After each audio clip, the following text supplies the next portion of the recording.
Welcome to the Perspectives on Healthcare podcast, where members of the medical community from different roles, venues, and locations share their unique perspectives on quality healthcare, its future, and how to improve it. Now, from the Your Keynote Speaker studio in Pittsburgh, Pennsylvania, here is your host, Rob Oliver. Thank you, and I appreciate you being with me for another episode of Perspectives on Healthcare. My guest today is Matt McBride. He is the CEO of a company called Mend, and he is, I think, what we would classify as a healthcare technology thought leader, which is a mouthful to say, but we're going to unpack it at some point. He is from Florida. He is a member of Generation X, although he's right on the line between Generation X and Generation Y. So he may have some more millennial tendencies, but that will all come out, I'm sure, in the process of the interview. Matt, with all that introduction, welcome to the podcast. Yeah, Rob, it's great to be here, especially with a future Guinness World Record holder. So I'm excited to be here. I appreciate it. Thank you. So tell me a little bit about yourself and your role in healthcare, please. Yeah, absolutely. So a CEO and co-founder of Mend. I come from an entrepreneurial background, done some startups that didn't work and had some startups that were successful and were able to have successful exits. And in about around 2014, some friends and I, all who had successful exits, had backgrounds in healthcare, decided to start Mend, just seeing some of the trends towards digital in other industries, seeing that healthcare was really behind, or that digital health was behind, and really looking to be part of the solution and to bring solutions to healthcare in a meaningful way, in a way where we felt like we could really have an impact. So that's where the idea of Mend was born. And Mend is really, an enterprise patient engagement platform. We offer everything from the patient intake and communications for both in-office and virtual workflows. So telehealth is something that we really excel at as well. So we cover sort of a broad range of the digital health spectrum, and looking forward to taking a deeper dive here today. Yeah, no problem. So talk to me about it. Talk stupid to me, okay? Because just make sure that I understand. Tell me more when you say like a digital health platform. What exactly does that mean? I understand you're talking about. Are you talking about doing patient intake? Are you talking, because to me, you say that and I hear telehealth, but you're telling me there's more than that, right? Yeah, absolutely. I think, while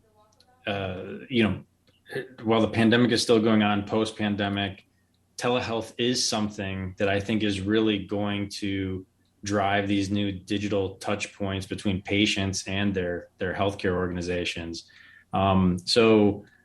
Just moving things like, calling to make an appointment, clipboards, sort of the different things that you see in healthcare that seem a little behind other industries. And what we really offer is things like patient self-scheduling, appointment reminders via text and email, digital forms, electronic payments, telehealth, and other types of solutions that allow for that more convenient, more accessible access to a healthcare organization and their clinicians. Okay, which brings up a slight pet peeve of mine. There's nothing like going into an office and having them hand you that clipboard and say, please fill this out. And then that someone else is going to have to take all the information that you filled out on that form and they're going to have to input it into a computer. And like, if it was just available digitally, or it would cut out the middleman or that middle step, and it wouldn't be that difficult. And so what you're talking about is solving that exact situation, right? Yeah, and I mean that's one of many different potential touch points, right? Even getting a paper bill for a payment. It's, everywhere else you go to the grocery store, it's tap, it's swipe, it's click. But healthcare just really lags behind. And so that's really what Mend is about. And I think that's the future for healthcare. It is moving in that direction. Excellent. What does quality healthcare mean to you? Yeah, great question. I think ultimately the ultimate measure of quality in healthcare is improving outcomes, right? Helping people either stay healthy or become healthy. And so I can really sort of speak to that in my role as somebody who's involved in digital health, right? And what role does digital health solve or have to play in improving outcomes? And I think there's several different areas around quality to think about when it comes to digital health and to think about in terms of improving outcomes. So one is definitely looking at something like telehealth as improving access to care, making it more accessible, easier to access. So you're more likely to get care if you need it versus maybe it turning into something more serious. Also, reducing no-shows and sort of increasing that compliance, right? Making sure people are compliant and more engaged in their care, ultimately having a result in outcomes. And so there's several technologies that we have, again, like telehealth, appointment reminders, some AI, some other things that we'll get into. And then I think what is also happening, another important quality measure, is that these technologies are sort of solving the health equity equation. And so the underserved or those that maybe aren't as close or don't have the same sort of access, I think, those types of folks through some of these digital touch points are leveling up their access to care and their care relative to other folks, which ultimately again plays a role in outcomes. So that's kind of how I think about quality in terms of the digital health landscape. Okay. Can you comment on how you find or how you help people find the balance between accessibility and the hands-on piece? All right. And here's what I mean. With telehealth, your practitioner becomes much more accessible, but there's still an element of, I'm calling because I have a sore throat, and, the doctor, when I'm in the office, is able to kind of feel my throat and, feel what's swollen and what's not. And can you talk about finding the balance between accessibility and the hands-on experience? Yeah. So I think, and this kind of goes back to just fundamentally our initial vision for Mend, in that some care would be virtual and some care is still going to need to be in person, right? And so I think what a lot of customers do, what a lot of different associations do, what we advise customers is, when is it safe to offer a virtual option, right? And there are a lot of cases when you don't need to physically lay hands on a patient. So especially if you start to think of healthcare in terms of managing chronic illness versus maybe like a cold or a sore throat or something like that. For example, if you need a prescription refill, if you're going over lab results, if you're simply managing a chronic condition, therapy, there's all sorts of different scenarios where virtual care can be an option. Does not mean that, in-person care is going away. It's definitely not going away. So I think that's where this sort of hybrid care approach plays in, and our platform really thinks about and has workflows for in office or virtual or phone or different types of modalities. Sure. Okay. So what I'm kind of hearing, and I read between the lines on this, in some ways, the telehealth can be a screening. It has the potential to be a screener where, like, okay, I've talked to you and you need to come in so I can see you and work on you. Or it can be, I hear what you're going through, and I can get you what you need to get better without having to come into the office. Is that a proper characterization? Yeah, a triage is a good example to, let's say you had something like diabetes, right? And it was diagnosed. You're on a treatment plan, and that's something that you're gonna have to continue to consult with your doctor with. We can the diagnosis is known, right? We need to have touch points to check in and see how you're doing. So that sort of care to even almost all of mental health services, from psychiatry to therapy, et cetera, could be virtual, right? So you could, in some specialties, the whole end to end, the whole continuum of care could potentially be virtual. So I think there's probably a lot more in terms of application than maybe folks really think about. When you have a sore throat, you want that quick care, but there's lots of other roles for Sure. virtual to play. Okay. I think you've done this already, but I'll ask anyway. Can you give me an example of quality healthcare? Yeah. So just to take a little bit of a deeper dive here with some of the different things around access and whatnot we were talking about. Let's start from the beginning, maybe scheduling an appointment. Offering patient self-scheduling as an example, we see a decrease in no-show rates. We see that folks are about 50% more likely to attend. And no-show rates are a significant problem in healthcare. So again, sort of having an impact on compliance, right? Making sure that patients engage in attending their visit. Another example of something that we offer is we have an AI attendance predictor.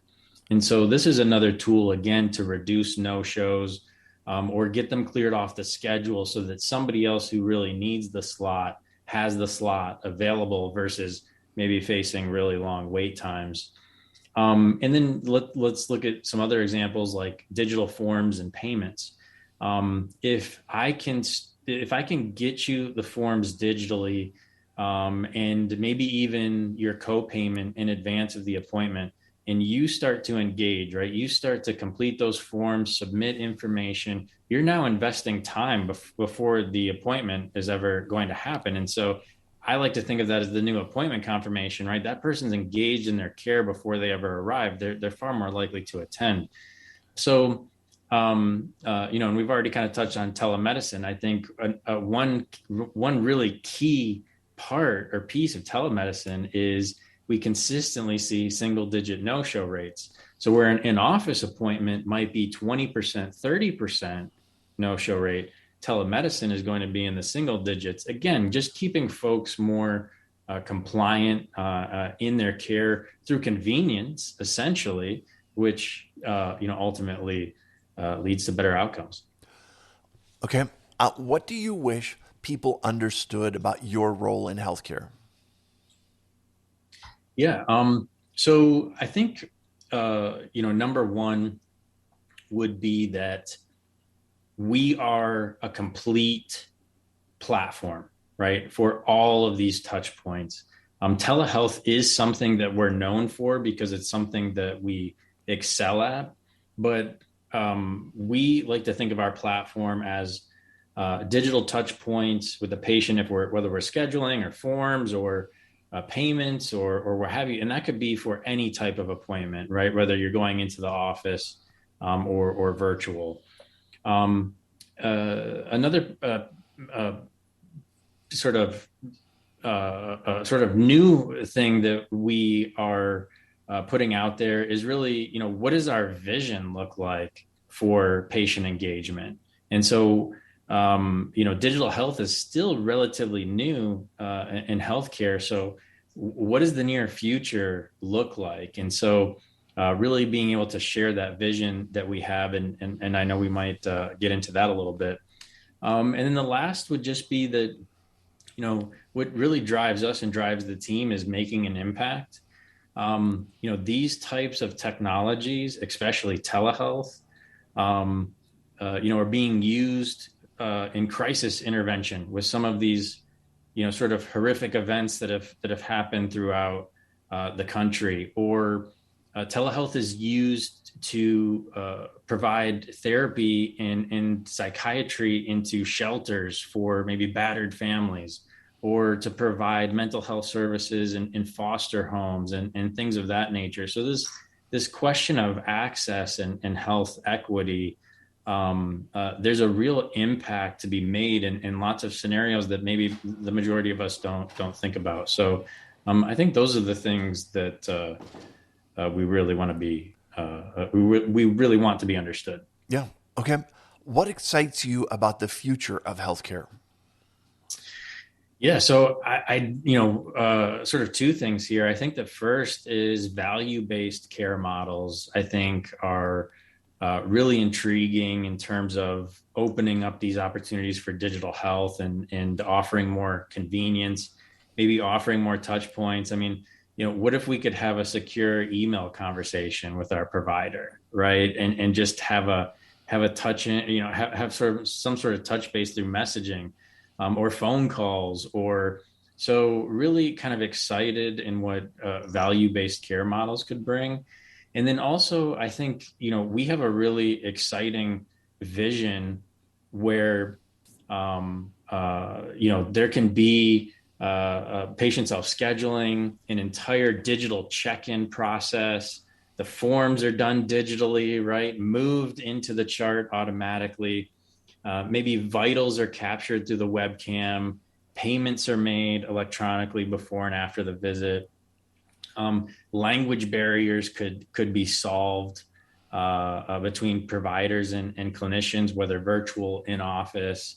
Really using AI to kind of assist and whether it be translations or clearing slots off the schedule for folks that aren't going to show up. So I think, we've really got an exciting vision for what is in store for patient engagement. And digital health is really the next frontier for healthcare.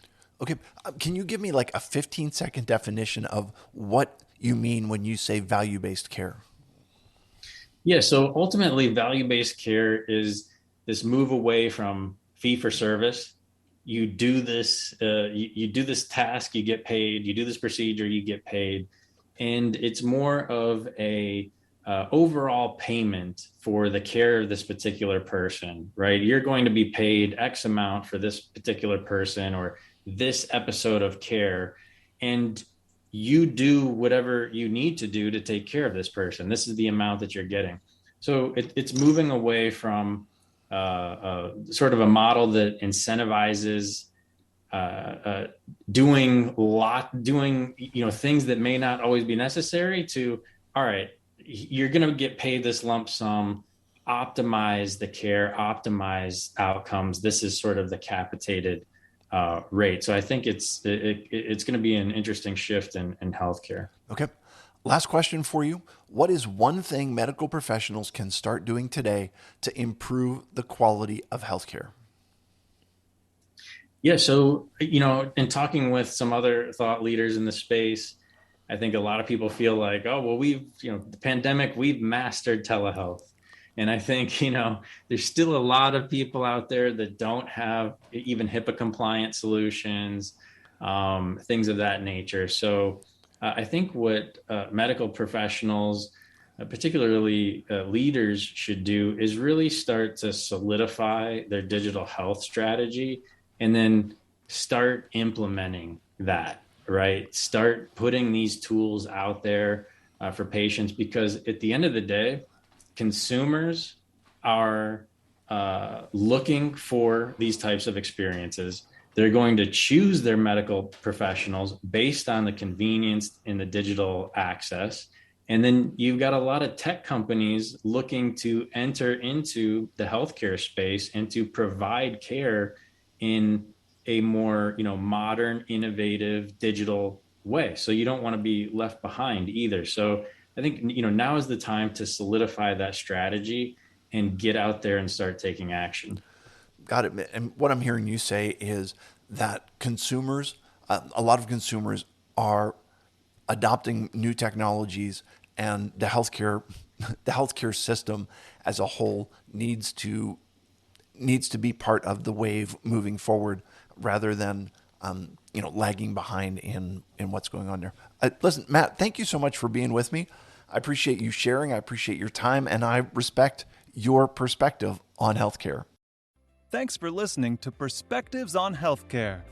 Visit perspectivesonhealthcare.com to learn more about Rob Oliver or to subscribe so you never miss an episode. If this podcast was valuable, we'd appreciate a review on iTunes. Or if you tell a friend or coworker about the show, that would be helpful too. Join us again next time for more Perspectives on Healthcare.